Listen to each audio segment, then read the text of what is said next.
live.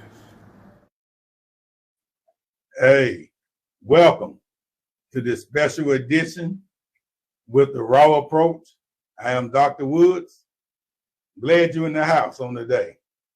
We got a very special guest today, brother and coach Dedric Maffett is going to be in the house on today. Yeah, he's backstage. He crunk. He already crunk. He's smiling up a storm. But, hey, let me go and give you a couple of house tips real quick. Hey, go ahead and share.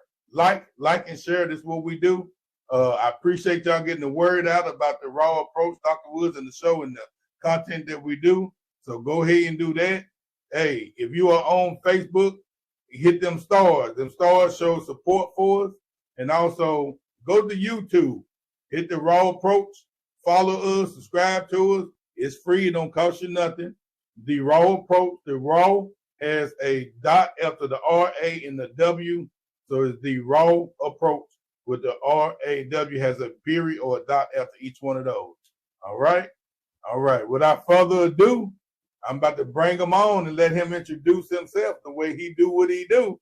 He is the one and the only Coach Dedric Maffett is in the house. What up, big boy? What's up, Bob? What it do? What's going on, man? Man, this is all you. How you doing today? Man, just chilling. I've been doing a little bit of work today. Went to the school, tried to get my headlight fixed. Headlight went out, just kind of get these guys. I was getting these guys home, man. I don't want to get pulled over. That's police with them kids in the car. So trying to get my headlight fixed. And if you do get pulled over, make sure you keep your hands on the steering wheel. Right. You're exactly right. Welcome to the show, man. Welcome to the show. We glad. Thanks for the invitation, man. I appreciate the invitation, man. It's always a pleasure. It's always a pleasure to be in your company. We got you now. We got you. Yes, sir. All right. I'm about to turn it over to you. I'm about to let you have the stage for a couple of minutes because you know you like to talk a little bit. No, man. No, but go ahead and introduce yourself to the folks, man. Have your way. Okay, I thought you was going to do me like Club Shay Shay. I thought you was going to give me an introduction. No, I'm just joking. But yeah, my name is Coach Maffett. I'm the head football coach at Howard High School. Like I said, I've been around for a while from Chattanooga, Tennessee, born and raised in the east side of town of Chattanooga. Grew up, like I said, on the east side of town with the Woodmore, Eastdale, Dalewood, and went to Howard. Then after that, after graduating in 95, with my regular high school diploma, went on to Austin Peay State University, where I played football there at Austin Peay. Graduated there in 2000 with a bachelor's in health and human performance. Then from that point, from bachelor's in health and human performance, then I played in the AFL for about 5 years. After playing at football at Austin Peay, then went to the AFL for about 5 years and ended up with a bad injury to my knee, having about 8 screws and 2 plates in my knee. And then from that point, got back home, got into personal training, got my personal training degree, a certification rather, and started training. And then just when I got back home, man, I just felt the need to just kind of get back in the community and do some humanitarian type stuff. And it was, like I said, it was a joy to kind of start working with kids and start coaching. Then I got a job teaching. It was really, I don't know, I think when they first hired me, they just hired me to somewhat maybe to be a coach. They thought that just a coach with the playing experience that I had on a professional level and stuff. It was a small school in Chattanooga. It was called David Brandon Christian School. Had about 200 and maybe 25 middle school and high school. Like I said, it was a small school, but it was a school on the rise pretty much. And then I was there for about 3 years. I taught 6th grade science, man. I think when when I be in when if you play the little two truths in a dare, I always win on that one. I tell people say because they say, man, you didn't teach 6th grade science, man. We know you didn't do that, but hey, but shoot, that's the truth. So the thing is, man. So yeah, I taught 6th grade science and taught 10th grade wellness for 3 years there, and then during the recession, man, that school closed down. But I thank them for giving me my opportunity to get into coaching and getting out and just start. It was, like I said, it was David Brandon Christian School, Christian-based school, man. We was able to kind of spread the word of God and also kind of pour into kids. And then I was able to kind of reach into my community of kids that possibly could not afford that type of education. And kind of give them some opportunities through different scholarships and stuff that we offered at the school. And some of those kids, like I said, man, some of those kids that played for me there, man, I think a lot of them now, I've been getting invitations, man. We have lawyers there that graduated, people that I coached and taught, from lawyers. One guy's a veterinarian, just graduated from UT Knoxville. I mean, these guys are doing some good things from back then, and that was like 2006 to 2009. Then once that school closed down during the recession, I went to Brandon High School. I went to our community. Like I said, I lived in the east side of town, but I went to Howard. But I went to Brandon High School and started coaching there for a couple of years, where I was a defensive coordinator. And that's what I did at the middle at David Brandon Christian School as well. I taught, like I said, I taught those classes, and also I was the head middle school football coach and head middle school basketball coach. And then also I was a defensive coordinator for the high school team. But moving right along with that, like I said, I was personal training. What's up? I want to back up to something, because I told you, once you get to talking, you're going to move, Doc. All right, come on, let's go. I told you. Let's back up something that was interesting. Let's go back to your 2 truths and a lie. I always like that game.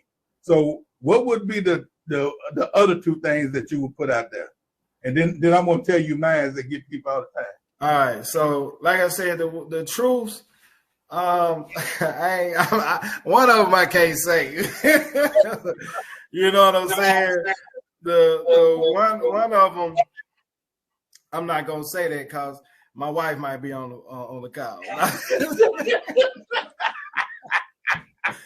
But just to say one, like, so basically the 2 truths, and people think both of the truths are a lie. So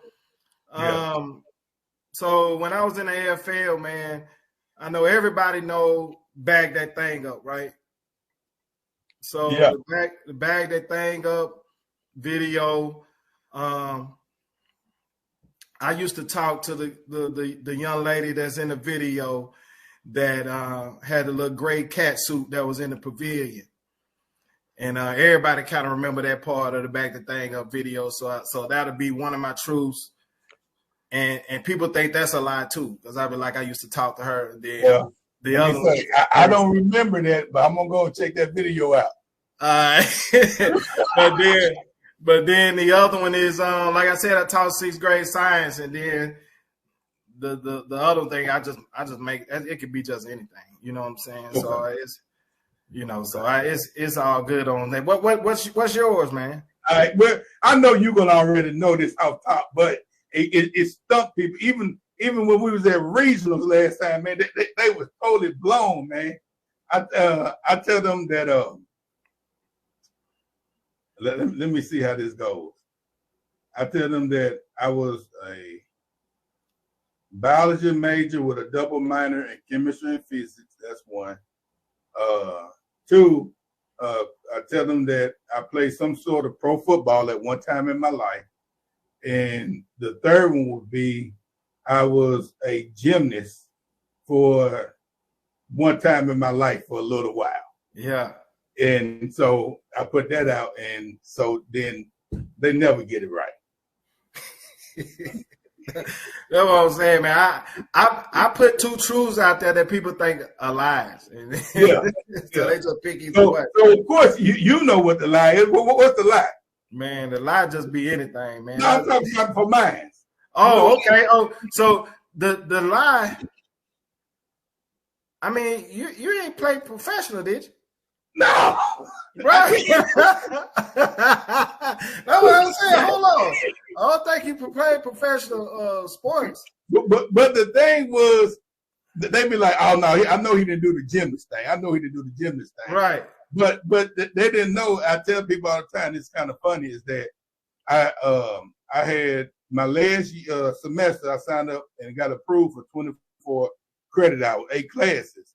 Okay. And so I just needed basic classes. Because, all this time I've been taking science, chemistry, physics, organic, all of them classes over and over and over. So now it got to the time to graduate, I just needed basic classes. And so I signed up for Gym 101. And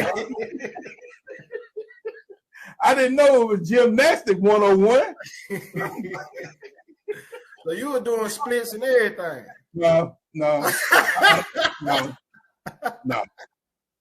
One, because I couldn't. Right. 2, because I couldn't. 3, because I couldn't. I mean, from the machines and everything, man. And Coach Hope, you remember Coach Hope? I think she I remember. Yeah. It got so bad. It got so bad. Coach Hope was like, "Just get up. You're gonna kill your damn self." But I'm so glad that we didn't have video cameras and camera phones back then, because you know that mess would have been out there. Yes, sir. You know what I'm saying? So I just been out there. Put a little humor out there. But I got some clips later on that we're gonna go over just to bring a little humor to everything that goes on. But now we're gonna dive in a little bit deeper, man. Being a football coach, and you talking about let's go back to a lot of time and commitment that goes in with being a football coach. Let's talk about that. Man, so it is. I mean, it's a year-round thing, man. Being a high school football coach, I mean, it's a year-round thing. It never stops. Even right now, we're in the dead period.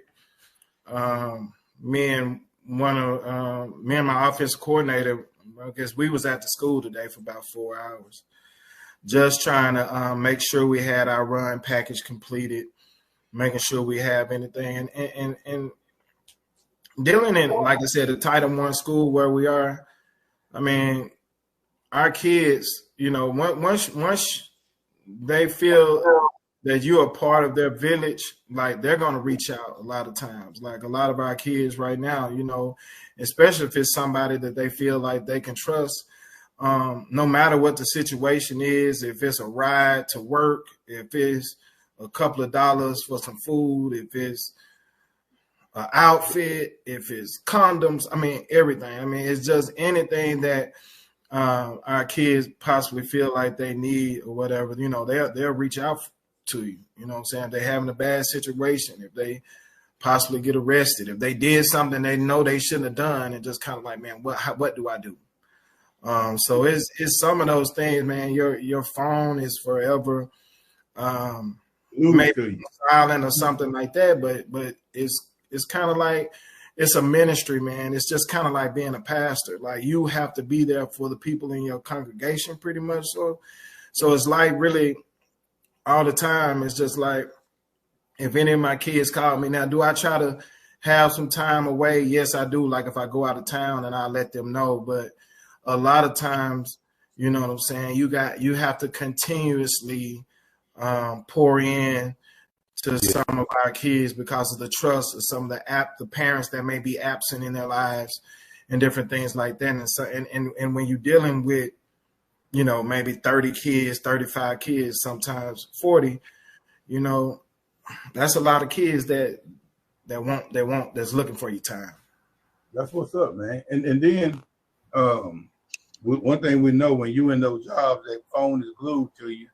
And then at the same time, like you say, you're talking about being with a pastor, you are in a position where even though you're a coaching and guiding these young men, you are also a servant to them, Right. And that's where the importance of servant leadership really comes into play.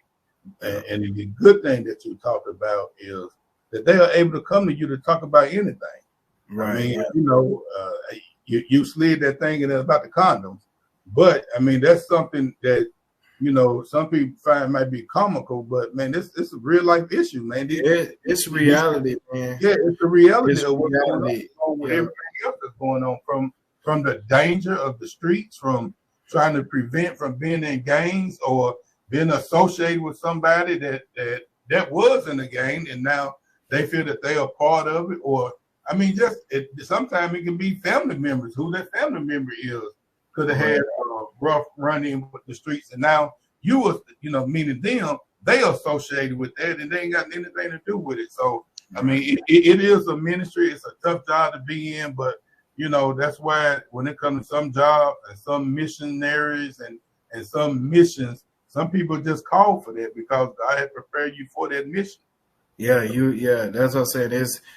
Is you truly have to kind of be all in, like, and kind of sometimes try to be everything to everybody. And so, I mean, not you really not that, but from mentoring to everything. It's like, I'm gonna be honest, man. I think football is probably, when I'm talking about football stuff in general, with the kids, it's probably maybe 35% of the time. One of our watchers, Karen, stated that the village helps the youth to become victorious. Yeah, it does, man. And like I said, that's the main thing. And the community, man, just the community. You know what I'm saying? And just being able to teach these kids on how to be good men. I think, like I said, my main thing that I teach, we teach football. I teach fundamentals. However, what makes a good football team is good kids.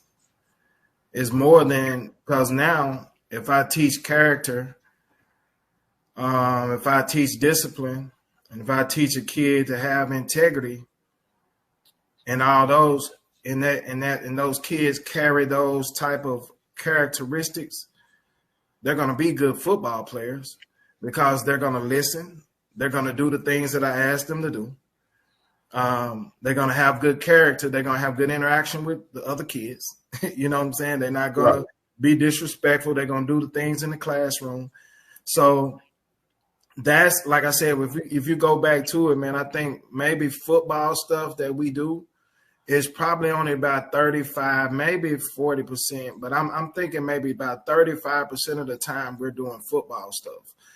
The other part of the time is possibly life stuff. That brings us to a perfect point for the next person to ask. You're talking about the life stuff.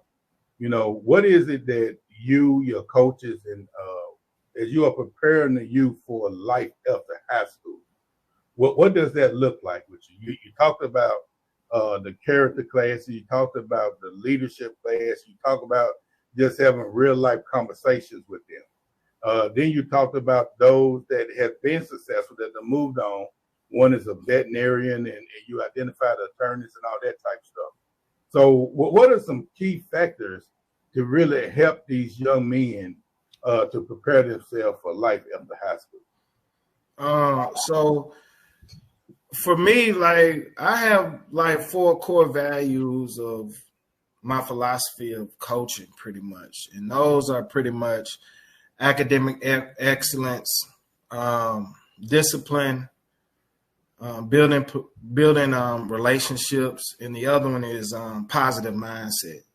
So I try to focus on those things of communicating with kids and just kind of letting them know that they have to be disciplined and they have to be a part of what we're asking them to be a part of, and through the discipline. But the number one thing that we teach pretty much within at Howard, what I'm trying to do is the academic excellence. Like, you have to pass, like, in order to play. Like, if you're failing or if you're not doing your stuff in the classroom, then most likely, man, you're not going to do the right thing out on there on the field. So the main thing right now, we got to start working on the things that's going to last longer. And the things that's going to last longer, obviously, is the education. So if we get the education right, because eventually down the road, the ball is going to quit bouncing, or you're not going to be able to play football anymore. You can't put the pads on. So what I try to do is instill in them the things that's going to last. The thing that's going to last, for one, is your integrity, who you are, who people think you are, your character, what type of information you bring to the table, what type of father you're going to be, what type of husband you're going to be, some of those things. So that's what I'm saying, in your mindset of how you respond to certain things. So, being able to have conflict with somebody and be able to handle that conflict, even if it's on the playing field with a teammate. So, I'm saying certain things, like I said, that I try to do and implement, especially having a positive mindset. Even if you're having a bad day, I try to tell our kids, even being me, I'm the coach, but I don't want to come to practice every day. Right. I get hot too. But the thing is, you got to be able to put the mask on. And in being able to put the mask on is going to prepare you to the next level to make sure that nobody kind of knows, and you're hiding things in your heart. Nobody kind of knows exactly how you feel, but you can put that mask on, because every day I'm on stage, and I know I'm on stage. My kids watching me in practice. They're watching me like right now. Like it's about a 7 or 8 minute walk per se to the football field every day, right? And the kids walk, right? I have some coaches that drive or whatever, but I never drive. Because I don't want the kids to say, man, coach, you walking. I mean, you driving. No, I'm doing the same thing y'all gonna do. And the kids I will never drive, or I never will ride with another coach. I'm telling them, hey, I'm gonna walk the same way you walking, and I'm willing to do the same thing that you're doing. So I may not have a full practice with them, but I'm gonna have energy, and I'm gonna bring the mask on, regardless of how I feel certain days. But now certain days, am I tired, and the energy level might just not be at 100, but they are gonna know that I'm out there and I'm willing to kind of give my all to them. No matter what the situation may be. Like I said, I have kids, and kids, they're gonna be kids that, my birthday was like just June the 2nd. I have a lot of kids say, hey, coach, it's my birthday, man. I can't come to practice. But I come to practice on my birthday. I'm here. And like this year, I had my birthday just so it was a surprise, man. My wife brought cupcakes and stuff out there. I don't even eat cupcakes really, but my wife brought cupcakes out there for the kids and stuff that was at practice, for my birthday. And the kids was like, "Oh, coach, you came to practice on your birthday?" I'm like, yeah, I'm coming to practice on my birthday and everything, So I just kind of want them to kind of know, like, sometimes you may not be able to take off work, on your birthday, or just because certain things may happen. So, as being a man, or being somebody that's responsible, to have those different type of responsibilities, sometimes you have to make certain sacrifices when you are issued, like they said, to much is given, much is required. And I feel like God has prepared me to have this tool. And I think it's way I was raised. My dad worked at the boys club doing certain things like that, where I seen him pour into a lot of kids, coaching the church basketball team and doing different things like that. So a lot of that stuff was already in me, just growing up, seeing different things like that. But like I said, I really enjoy the job that I have, pretty much of what I'm doing, and not necessarily, like I said, it's not a job; it's more so of a ministry. I hope I answered your question. Yeah, you did. Well, now I was just going to move on to the next section with all of that you got going on with football, with the football operations and all of that. How do you keep the funding up? Because I know that at the end of the day, a lot of that falls on the coaches. If I'm not mistaken. Yeah, man, totally. So, so basically, right now, what we do for funding and operation, man, is based off ticket sales, like for who comes to the games. Yeah, like the people that come to the game. And we look for donations from different businesses and different things like that, man. God has been blessing me because I've been this year will be my 5th year head coaching, but the last 3 years, and the guys re-upped again this year. I've had a group of 2 guys that purchase my team meals. Every meal, 10 meals, man. We're talking about 10 meals, 50 kids, you know, and man, and they're good meals too. I mean, we're eating cubes, you know, hamburger steak, gravy, macaroni and cheese, mashed potatoes. Our guys are eating pretty good. You know, they're not just eating pizza and different things like that. We're eating green beans, chicken breasts, you know, salads, different things like that. So I've been grateful enough to those guys that has been able to support me in that type of way. But the ticket sales and the donations, man, and I'm gonna tell you one thing, man. I'm a shout out to class of '95. My class, they do a great job of supporting me in this. My class have did an excellent job, man. One of my fraternity brothers, LaWayne Ruffin, him, Big Ruff, like him, my friend Todd Peters, that he went to school with me at Austin P. He's been very instrumental in what we got going on with supporting the team. Johanna Griffin, Johanna Hardy, she was Griffin in school, but Johanna Hardy, and then everybody in my class. I just don't want to name names, but those are people that are board members of kind of like the booster club that I have for the team. And those guys they'll go out and try to raise money. I mean, from fish fries that they may have to, you know, just donating money out their pocket and asking friends. And like I said, my other classmates donating money. And also there's been other classes at Howard. I think it's class of maybe 2003. They've done a lot at Howard for me, and then just local businesses, man, that have done something. Even John P. Franklin, one of my frat brothers, Paris Construction, my church, man, they've been very instrumental in helping me out and doing things, just giving donations and giving our time, feeding the kids, whatever. So I've been very grateful to have a lot of people in my corner to help me out, especially when it comes to ticket sale. Because our school system, they don't give you a dime.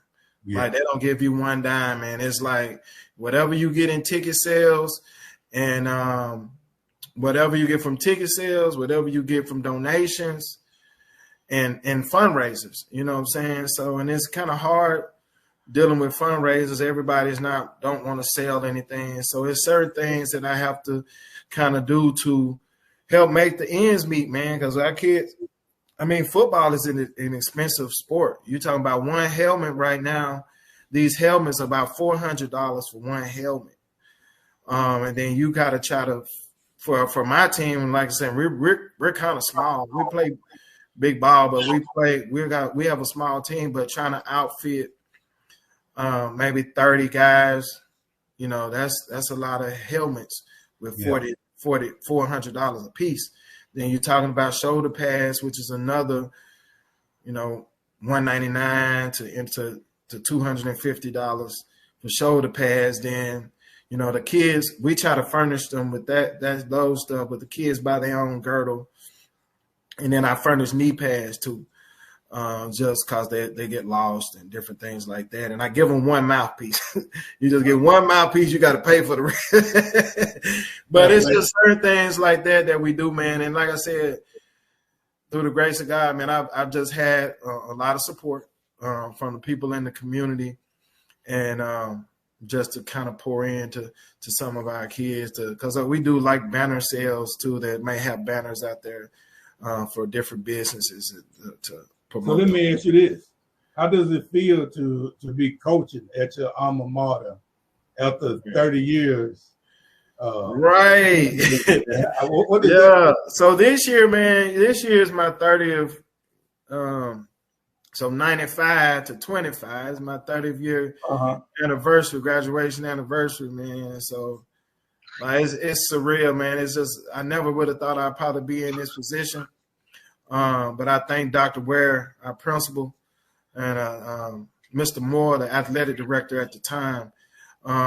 Like I said, I went in, I interviewed. I was already on the coaching staff prior to being the head coach for like 5 years. I was a defensive coordinator. And like I said, it was just it's just all love, man, to be able to come back home and be able to work and kind of pour in and just do something for them kids that's walking the same halls that I walked 30 years ago. School is a little different than it is now than it was back then, but just to be able to have that opportunity, is a chance in a lifetime, man. I thought it was a great opportunity, man, and like I said, God put it there, and that's what happened. So I'm excited about it. I'm still excited about it, even though at times, we've had rough seasons for sure. But I'm still excited. I still have the energy to get out there and do things week in and week out, and be there for the kids that's there at our school. All right. Before we go to the next thing and bring on the people that's on here for stage, Langston was asking, I'm gonna let you answer this. He was asking, he just logged on, what school are you at? And he was saying salute to you. Can you tell him what school I'm at? Yeah. Okay, I'm at the Howard School in Chattanooga, Tennessee. 1865, man. It has a rich history of Black history. Like it's like the oldest school in probably the state of Tennessee, one of the close to like Burt Cobb, I guess, up in Clarksville. Burt School is like one of the oldest schools, and Howard is just like right there with them, man. In 1865, man, first graduating class out of Howard. Also, is the home of the Minister of Defense, Reggie White. So you know what I'm saying. So that's the thing we pour our heart and mind on of the kids, knowing who Reggie White is, who Reggie White was. But yeah, man, that's where I'm at. If I don't know if you're a coach or not, but No, he was identifying that he went to Pearl with me, graduated with me in 90. He identified that they played. He was on the football team, played Howard in 1988. Okay, so we got some people that's backstage. I'm about to pull them up or take them off. Let me see. There's Angela. Angela, do you have any question or concerns? Okay, guess not. And then there's Miss Sandra. Yes. Do you have a question or concern? Hi, son.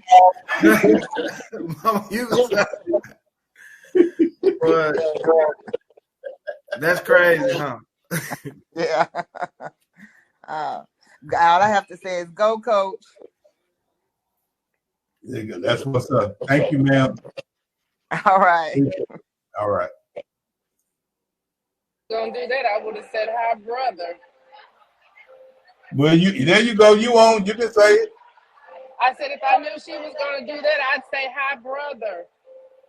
You on stage, you can say hi, brother. Yeah, you can say it then.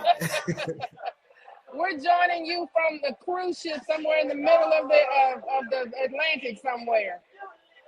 So we're enjoying the show. We're enjoying the show. That's what's up. Thank you so much. You have a good one. All right, Dedric. Langston said, give me your donation information, and he's gonna reach out to you and go from there. So, and also I got the information for people where they can support the raw approach, and we can make sure you get some money from there. So we're gonna try to help bring some type of support for you. All right, man. I appreciate that, man. It's always love any type of help that we can get. I appreciate it. I tell people all the time, hey, bottle of water, granola, box of granola bars, anything like that, man. It's just support. Peanut butter and jelly sandwich. Peanut butter and jelly time. Peanut butter. I'm telling you, man, we do all that. We do all that, man, for the kids right after practice. I mean, right after get out of school. A lot of them, and a lot of kids right now they don't really eat the school lunches, man. So to keep kids afloat and have some energy for practice, man, we got to kind of furnish those things, and a lot of times we have to go in our pockets and furnish those things after school so they can have some sort of I'm laughing because Langston is foolish, but he's true. He said, bro, we know coming from PCA, we know about that. Oh, true. I already know. He already know that. I was the same way, but you know what I'm saying? So these kids now they get hungry and all that. So we gotta do what we gotta do, man, to kind of give them the energy. Let's get off the seriousness for a little bit. We're gonna come back, we're gonna finish up. I just want to bring I want you to look at these clips and give me your thoughts, okay? Okay. You ready? Can you see? Can I see? Yeah, can you see? Yeah, I can see. My glasses had a glare in them, man. It just looked like I had a glare. You squinting real hard. All right. Yeah. I feel you. All right, here we go. Check this out. Tell me. Let's go. I ain't gonna put it out nowhere. Damn, my jump started over, man. You just want to go and give me $20?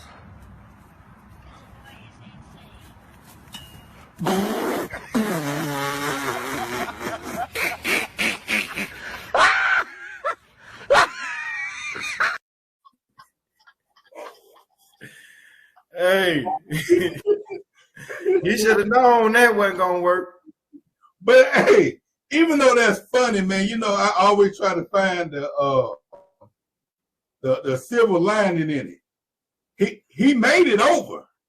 Yeah. But it didn't look the way we expected him to get over that obstacle, though. You know what I'm saying? And because it could have been two things. He tried and he was successful, but success is different depending on the person that you're talking to. Exactly. That's number one. Number two, or he could have not tried and never even knew that he could have done that much. Right. Just totally different perspective. Yeah. All right. Got another one for you. Here we go. And this one to center field. Denzel Clark on the move back after he stepped towards home plate and makes another catch. Oh my God! Back-to-back weeks where he wins the electric play of the week, and he's already on the leaderboard for this week.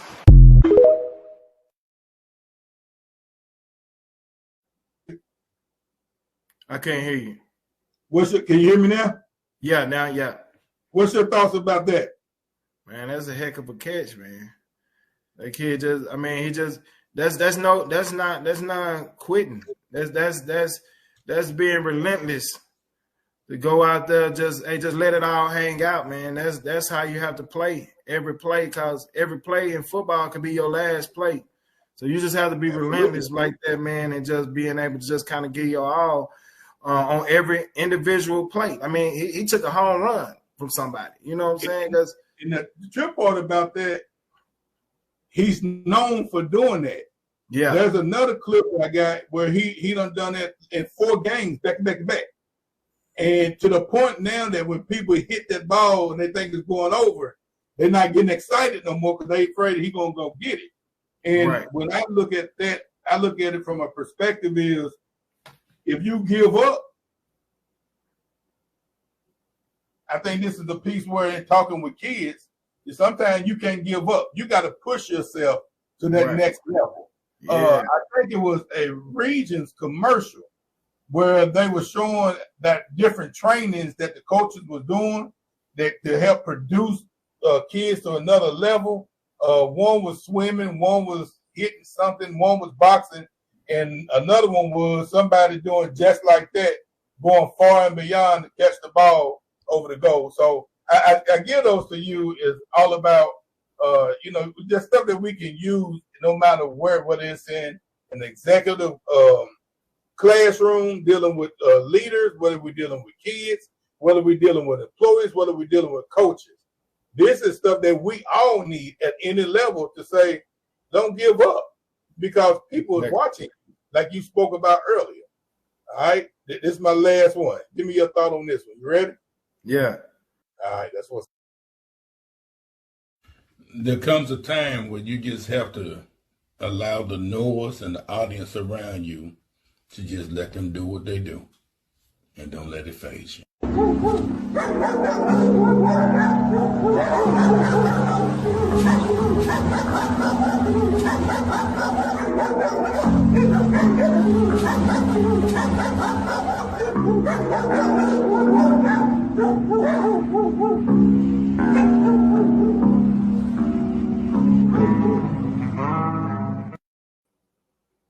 Man, that's so.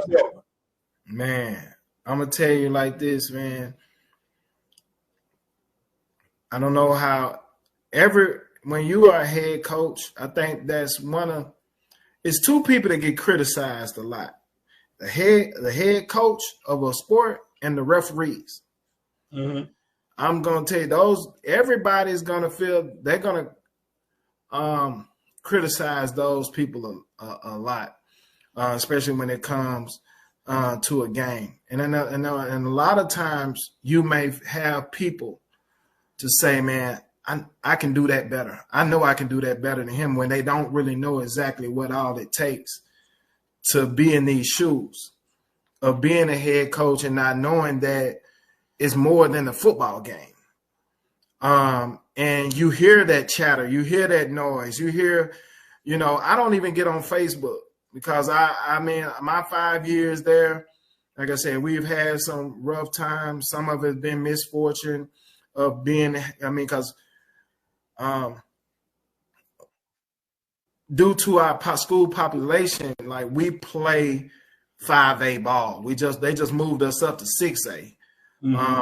But I only have maybe 28 guys, 28, 30 guys sometimes.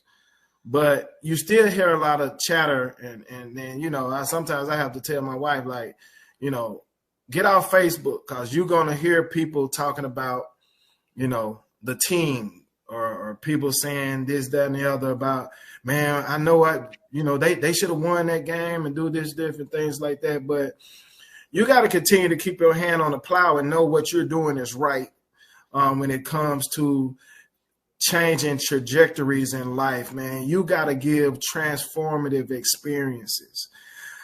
And that's what is more on, and that's what I'm telling you.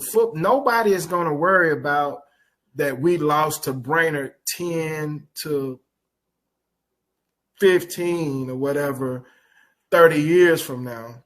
Absolutely. They're going to worry about, man, how successful is this person? And that's what you're going to really worry about, the success of, man, what did the coach do to help propel me? What did the coach do to help prepare me to be a husband? What did the coach do to prepare me to be able to, how am I going to respond if I lose my job? How am I going to respond in certain situations? Because I'm going to tell you one thing, for me, sports have possibly given me more life lessons than any type of schoolwork. Yeah. And not down in school, but it's helped me to try to make split-second decisions. It's have helped me make being able to take chances, helped me to be disciplined, helped me to work my body, being on a health kick. I mean, it's done a lot of more things in my life, man. So I just think that that's pretty much where I'm going with that. But you can't listen to the noise when you know what you're doing is right. Dedric, I'm about to show you a perfect example how all that changes, but yet it's different when you're in leadership position. You're leadership at a coach. I'm leadership in organizations, in and out. And there's the same chatter. that goes on when you in them leadership positions because somebody feel they can always do it better. Better, yeah. I tell people that I prepare you for the position. I believe in preparing people to take over leadership position. And my thing is what a lot of people misconstrue is because I'm passionate about what I do, I make what I do look easy. And so when you make it look easy, everybody think that they can do it. Right. I've been going from that position for 4 years. It'll be 4 years in November. They had 2 people that told it they've been there 3 months total. They haven't had anyone. But all while I was there, everybody wanted the position. Yeah. And it goes back to that old cliche thing is you see the glory, but you don't understand the story. Right. You don't understand the work that got to go in. You see all the rewards because somebody is making it look easy. But that's why no matter what you get caught up in as a leader, you understand that that's the loneliest position in the world. Right. Leader. Because everybody want to be that Monday morning quarterback. Everybody got something to say, but ain't got a hill of bean in order to find a solution or resolution or anything. They just mouth. And once you understand people just mouth, they would have accepted the job way before you. You know what I'm saying? So you sometimes you have to have that approach and that mindset that I can't get caught up in that stuff and all that type of stuff that people are constantly chatting about. Want to go back to a couple of things that George Maffett III stated. That man ran into the wall one time and got a concussion and still held on to that ball. That's what I was telling you, man, many times. That baseball player. Langston stated that he was confident, he trusted himself, no doubt was in his mind. And on the show yesterday, we talked about how do you deal when there's doubt that's in your mind? You know what I'm saying? And when there's doubt in your mind, you move a little gingerly. Yeah. You second guessing. Yeah, you second guessing yourself, man. Guessing yourself. Yeah. For me, that's part of the positive mindset, man. That growth mindset. That, like I told my daughter, my stepdaughter yesterday. They're down in Florida at a volleyball game, and I told her yesterday. I was like, you've put the work in, so now you got to go be successful.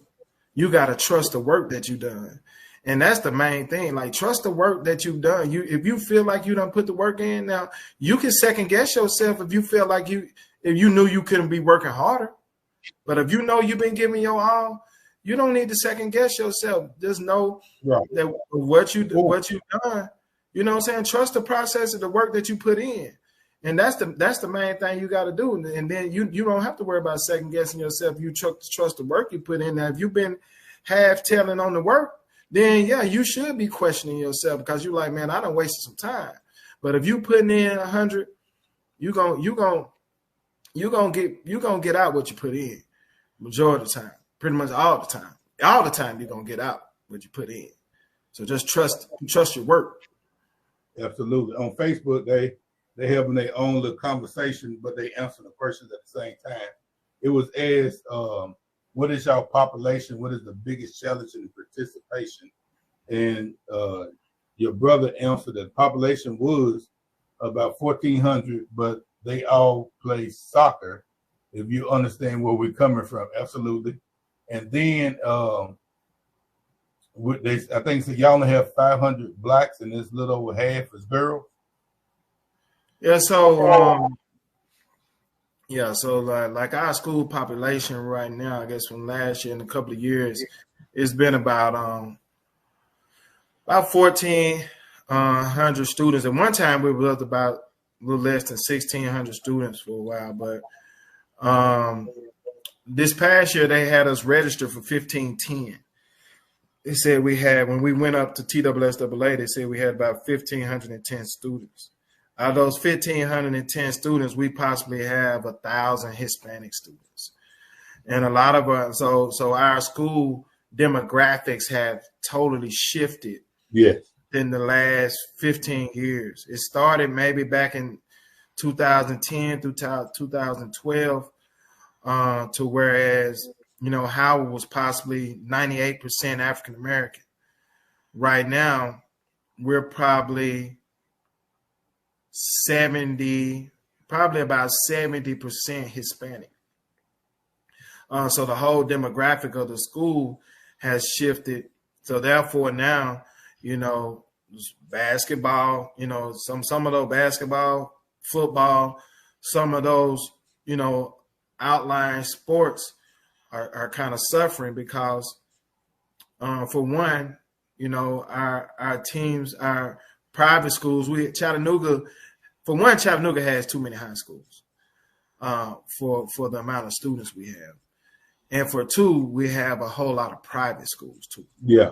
So we get a lot of private schools to come in and kind of take our kids, to out of our different communities, and then just to go play at the private school or whatever, the private school level, and then, trying to offer them those opportunities. So, so we were playing, like I said, a lot of times we were playing, like I said, I'm having 28 kids, 30 kids, and we're playing 5A ball. We might play teams that have 110 kids, 115 kids. This past year, and each year I'll go and appeal the decision by TSSAA or whatever. And this year they put us up to 6A due to what else. But we end up going independent. So we're going to actually play independent this year. I think Glencliff and Nashville is doing the same thing. I think they're going to be playing independent.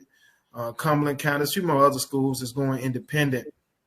That's having difficulty, but they would have had us in 6A in Tennessee, which is the biggest class, man. And there's no way we could play 6A with 28 kids, man. Right. Right. It wouldn't even have been safe. We probably couldn't even afford it because there's no other 6A teams in Chattanooga. All of our teams, we'd have had to go to Cleveland, Tennessee, then we'd have had to go to Knoxville for 7 games out the year, and we couldn't even afford. We financially we wouldn't even have been able to afford it, because buses just locally, it's $400 for me to go less than 5 miles to Brandon High School.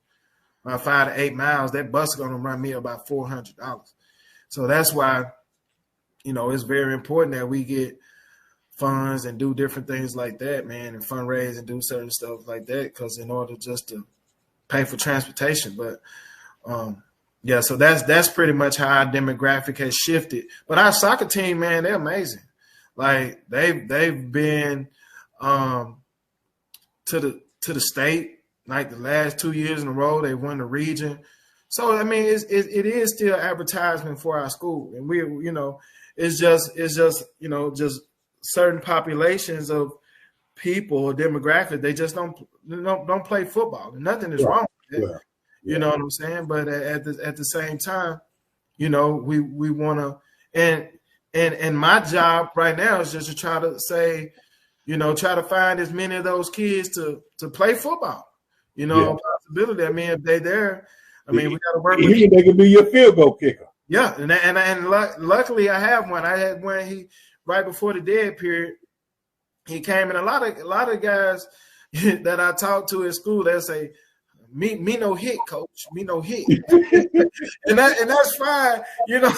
That's fine. But I do have. I just had, out of my 5 years, man. I just had my first kicker that finished the whole year, because being that soccer is the thing. Club soccer starts in September, so you may have a guy that say they're going to kick, but as soon as club soccer comes, they're gone. So but I had a guy that finished this year. He was a freshman, and he's going to be a heck of a kicker for us this year.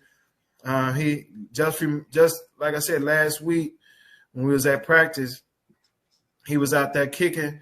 He was out there kicking on his own, man, and he was making about 35, 40-yard field goals, pretty consistent. That's good for high school, though. Huh? So that's good for high school. Yeah, that's good for high school.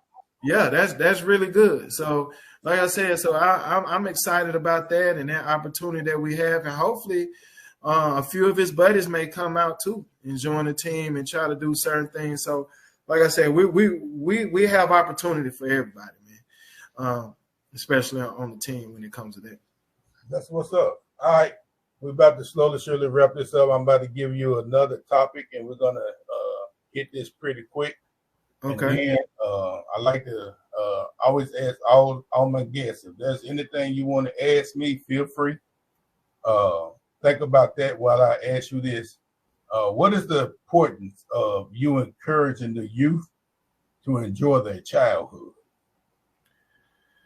Man, I've always tell kids now, man, they are so quick to grow up. They want to be so quick to grow up, man. I'm gonna tell you. I don't really talk too much about this of opportunities, but for me, I was kind of able to kind of change my trajectory. Even though once I got home, I think once I stopped playing football and was injured, I could really afford to go buy a house or apartment or whatever. But once I came back home from playing football, man, what I ended up doing was I went and stayed back at home. And what I was able to do was I was able to kind of help my parents. Did they need help? No, they didn't need any help. But I was still able to kind of do that, and I respected their home as an adult. I still came in at a certain time, and a lot of people might say, but why did you do that? It helped create a greater or a stronger foundation for myself. I see a lot of kids trying to jump out in the world right now and don't have a strong foundation. Right. And that foundation, when I'm saying foundation, I'm just mean like mentally, physically, financially, to prepare yourself as a man. It's preparation that just like you prepare for a game, or prepare for anything else, you have to prepare to be a husband. You have to prepare to be, a man. That's going to weigh a lot of responsibilities. And a lot of times, we forget to do that because we're so quick to want to get out on our own. We're so quick to want to leave the house or leave the nest or whatever. And sometimes parents kick you out. Like my parents told me, and we grew up knowing, and when we graduated from high school, we had two options. Yeah, it was two options.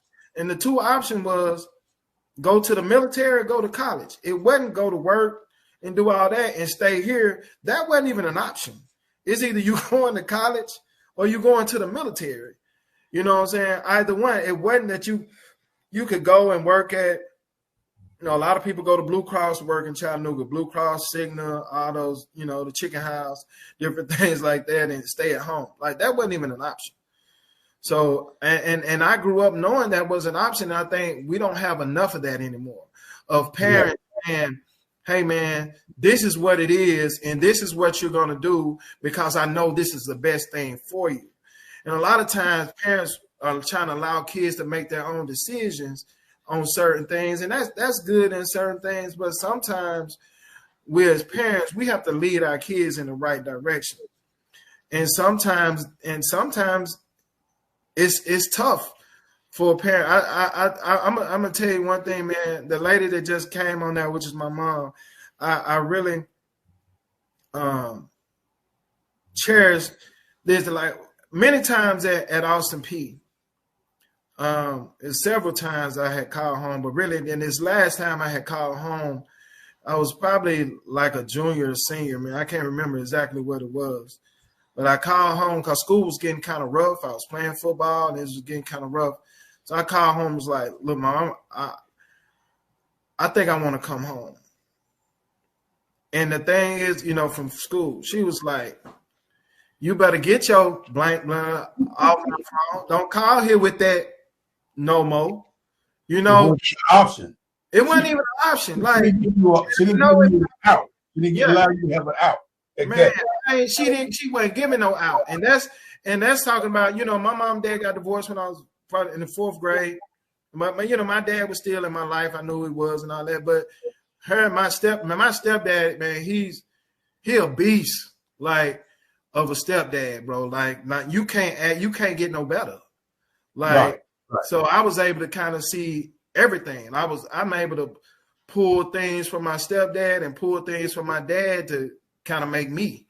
But the thing is, she didn't give me the option, man, to say for that little bit of time of comfort to try to, that little bit of discomfort could have changed my life if she'd have just said, okay, baby, just come on back home.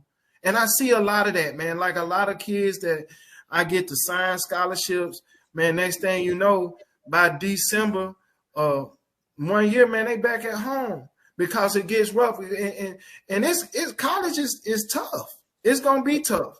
You know what I'm saying? That's part of the discipline in it. Let me share this with you, Dedric. I do a lot of coaching and consulting with a lot of families and leaders, and a lot of stuff is we talk about stuff in the workplace. Then sooner or later, it's just going to go to the home life. And what I have found with talking with a lot of families is that and the problem is in the beginning was because either the mom wasn't there or the dad wasn't there. Then the same issues is coming up with a 2-parent in the home. Right. And in our today's society, what has happened is a lot of parents has overcompensated. Yes, sir. And because they have overcompensated, it has handicapped the kids. Mm-hmm. You got a lot of parents that sit and say, a lot of kids, now parents that that was raised up one way, that identified that, man, when I have kids, I'm not raising my kids like how I was raised. And then last week we had a sibling group of 4, and the oldest son, he's a captain in the military, and everything that he despised, not only him, the 3 sisters, they despised the structure that the father brought into the house. But now that they are on this trajectory, being successful, one is a newscaster in Virginia. He's a captain in the Air Force. The other daughter, she's her 3rd year of residential at medical school, and the youngest one is her 3rd year of college. And all of them, if you go back and listen, all of them talk about that structure that they didn't like. That structure is the foundation. Yeah, that's what it says.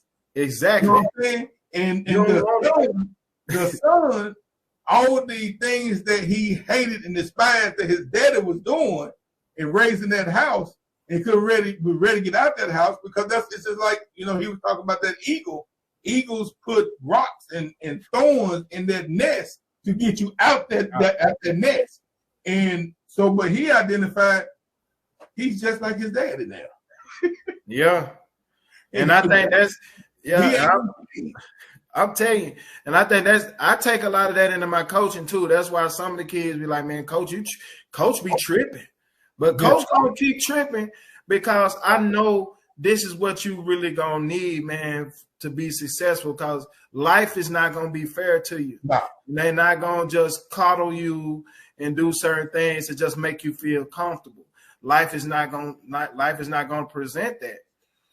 So I do try to give them those real life situations. But yeah, man, like, it's at the end of the day, man, enjoy being a child, man. I try to tell my kids, man, don't be so quick to go to work. Like, you got like right now, I have a lot of my kids work. In some of the situations, I know, in order for them, they need, some of them have to work according to, their home life, that their parent actually need them to go out and kind of do some things. But I have some kids, they don't have to work.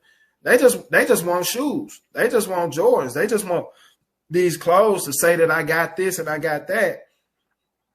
And you got all your life to work.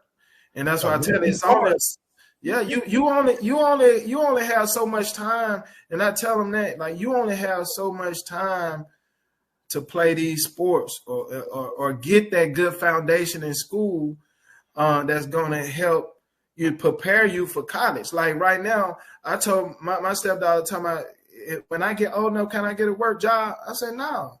Your job is to go to school. Yeah. That's your job, and prepare you. And if we can't afford it, then you don't need it at this point. But your job is to go to school and try to possibly make all A's if that's what you can do.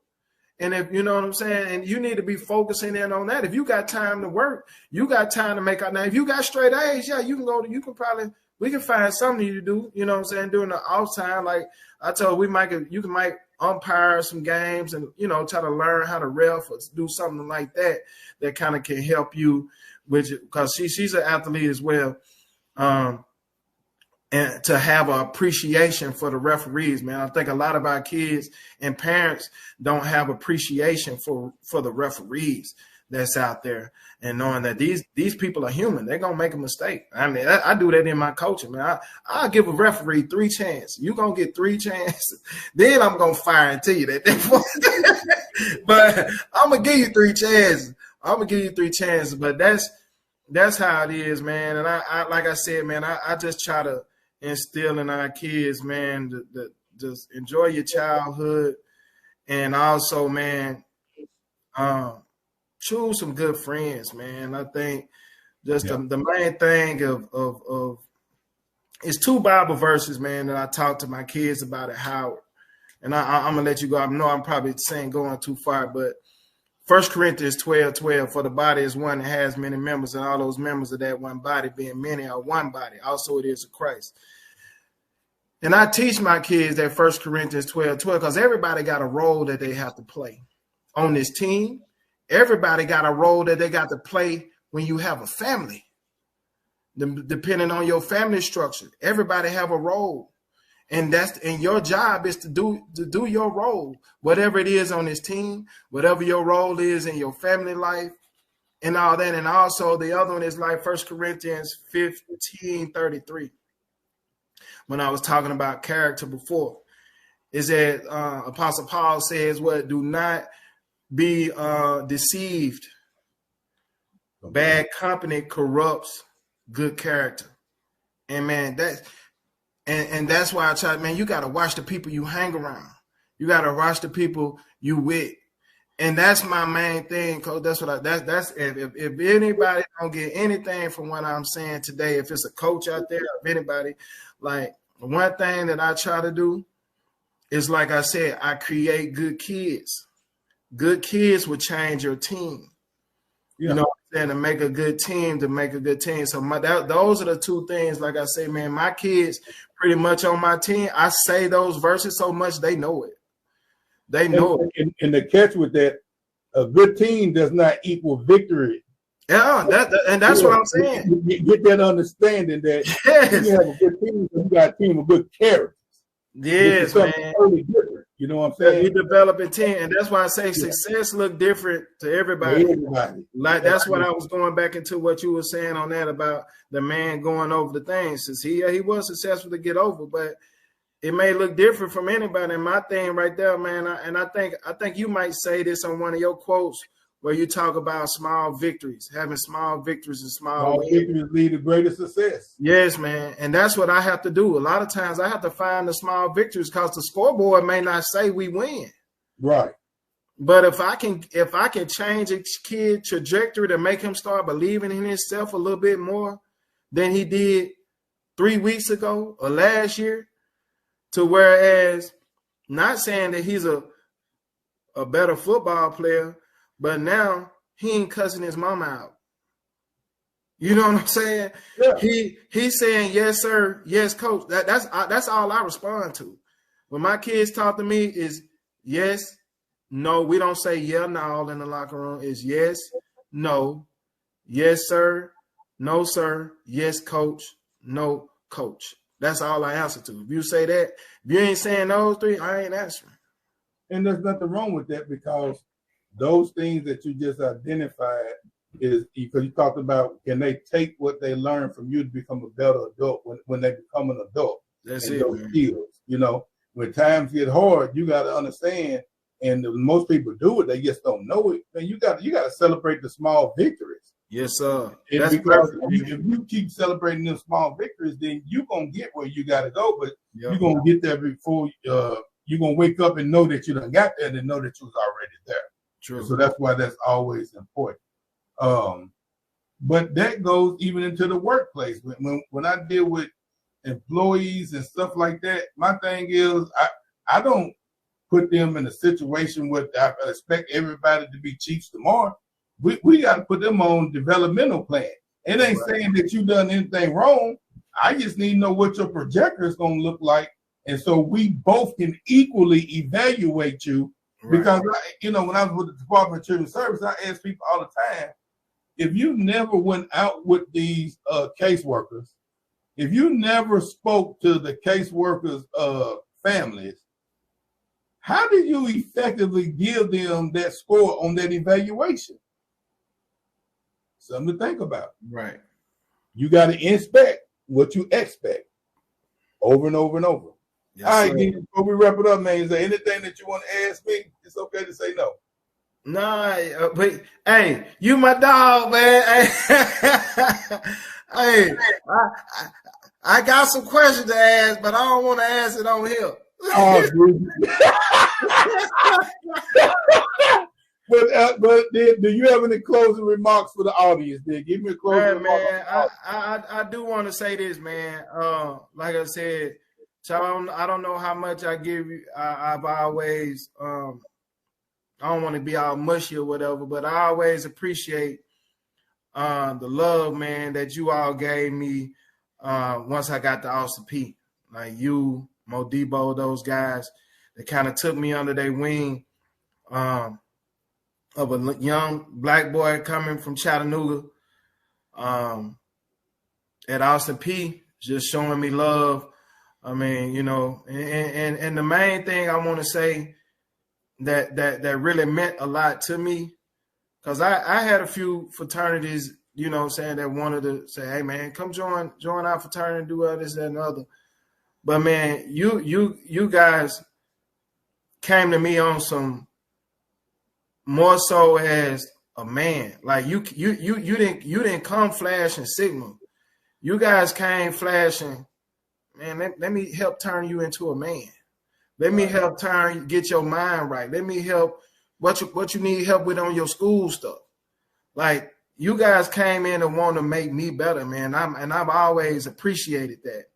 And that's what made me want to join Sigma more than anything, because you cared about to me, like I said, you all presented it to me as if you cared about Dedric more than you cared about me being a Sigma, if that makes sense. Yeah, it makes a lot of sense. So man, like I said, I appreciate that, man. Like I said, I got our picture together when I crossed, man, with me and you together when I had that bald head. I got these dreads and stuff now. They about to recede and go all the way. Got to look like Stevie Wonder. you got. I appreciate that, man. Now you got about 60 more days with them jokers, Doc. No, man, that's what's up, man. That's the thing, man. It's old school is all about meeting people where they are. Yeah, and that's it, and that's the only way. I know how to deal with a man. You can't bring somebody and say this is what I want you to be. No, you got to find people where they are and see what they need in order for them to become a better person. Because at the end, it wasn't about trying to get you to join Phi Beta Sigma. It was this loud boy on campus. Right. You know me. I'm with it, but at the end of the day, what can we do to help this young man to be a better man on campus, to be more productive and everything? So I mean, when you got parents that send people to campus, and I talked about it I think last week or a couple weeks ago, man, everything I had fit in the back of a Ford Tempo. And then my mom and auntie, my cousins, they were like, okay, here you go. Boom, close the door. And I was there. Had to figure it out. This is my new life. You know what I'm saying? But at the end of the day, my thing was, what can I do to help? That was me to get a little bit further than I was at that state of time. And now you look at people going to college now, man, it's a whole what's that thing? It's like a whole play, everything put together. I mean, you there for a day or two. You spending $400-500 at Walmart, $400-500 at the grocery store on top of everything else, and then before you know it, man, you looking at, man, this is like past a dorm room, because dorm room was basic. Right. This is like, man, it's like they little home, and because I did it with 2 kids and everything. Just look at things from a different perspective, and time have changed, and you try to change with it. But one thing I tell people, man, don't change old values, because we need them old values more today than we ever needed before.